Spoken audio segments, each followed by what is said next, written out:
Hi. Today I want us to think about loneliness as a subject. Obviously, in the time of lockdown, there are a lot of people that have been forced to be on their own. Some people have little contact with any others, and it's quite a tough time when you're lonely.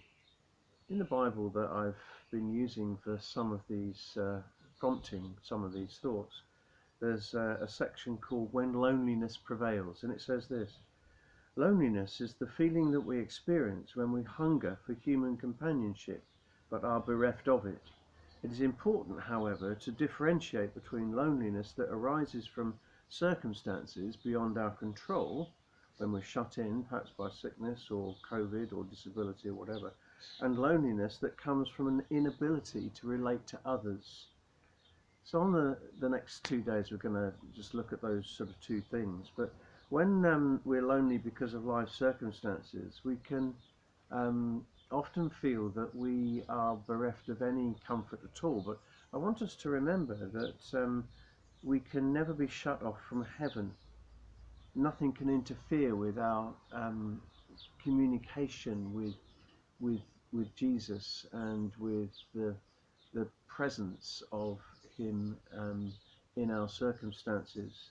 In fact, it can be, when you are perhaps forced to be away from other people, an opportunity to really blossom and develop in that sort of situation.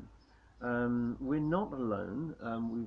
We've done some thoughts on never being alone, but his actual felt presence is something that we can cultivate often when there aren't the distractions of other things or people or circumstances in our life.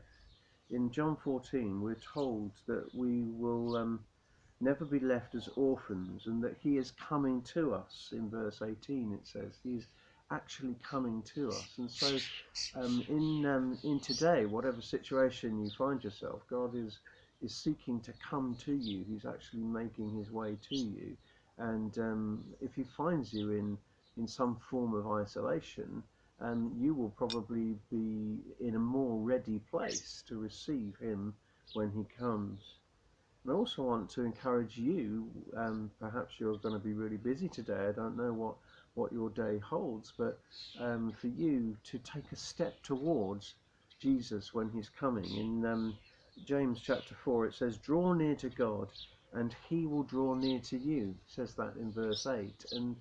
And so there is also a meeting. We've thought about this before, but you know, you're coming in one direction, God is coming in the other, and as you draw close to him, he draws close to you, and there's going to be that glorious meeting. So I hope that you find time beyond just this little thought for today to take a step towards to Jesus, and he will come to you and you are coming to him. There's going to be a meeting.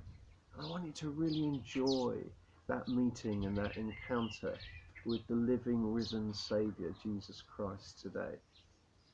Be encouraged. Amen.